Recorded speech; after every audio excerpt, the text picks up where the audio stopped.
Every human being has a unique combination of personality, talents, timing, and circumstances that create your specific purpose in uplifting the world. People often make the mistake in their own personal development. They focus too much on a weakness that they may have. They spend all their time trying to overcome that weakness instead of maximizing the talents and the positive qualities that they may have. It's also not a good quality to focus on the weakness of others. So don't focus on the weakness of ourselves, but also not to look at the weaknesses of others. We need to try and focus on finding other people's strengths and pointing them out.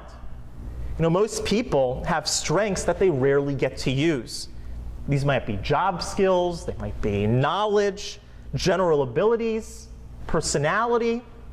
All people have something special, some good traits that they may not have the opportunity to use. It's been said, Marcus Buckingham, a contemporary researcher, said that every single person, everyone, has at least one thing that they do better than 10,000 other people. Think about that for a second. There's something that you have to offer that you do better than 10,000 people, better than everyone in your neighborhood, maybe everyone in your community, maybe everyone in your industry. Have you discovered what that ability is? Have you discovered what your ability is, that is your thing, at least that one thing that is better than 10,000 other people? If you have, then you're probably well on your way to maximizing that purpose that you were put here for.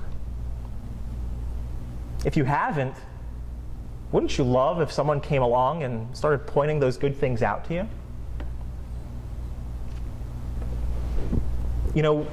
Words, our kind words, our enforcing words, our encouraging words, help bring potential into actual. They help create it from a theory into practice. So just by pointing out someone else's strengths, someone else's good qualities, we help bring it out into fruition. In Judaism, we're taught that dreams, for example, a person should be careful in who they share their dreams with. Because once dreams are said and they're interpreted, right, they have a tangible effect in the world. They can actually take place. Because just by saying them, just by speaking them out, and just by a listener listening to them, they go from theoretical to actual, or they have at least the potential.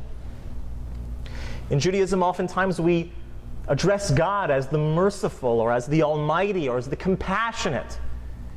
And one of the reasons we do this in the prayer book, that we ask all of these, we call God by all of these different, descriptions, is that at certain times in our prayers we're trying to elicit that quality, that God be merciful with us, that God be charitable with us, that He be kind to us. Because just by saying it, just by pointing something out, helps bring something from the theoretical to the actual, from the theory to the practice. And the same thing works with other people as well. If we call somebody a compassionate person, chances are that attribute of compassion will be realized in themselves and they'll start acting compassionately. If we point out other good qualities in the person and identify them, just tell the person that you can see them clearly, it's much more likely that the person will continue to utilize, and it'll be a more presented quality that they have. It helps bring it from the theory to the practice. So why not try to become that type of person in another person's life? When you do so, you might be helping the other person discover for themselves exactly why God put them here. To cultivate those unique talents and channel them towards making the world a better place.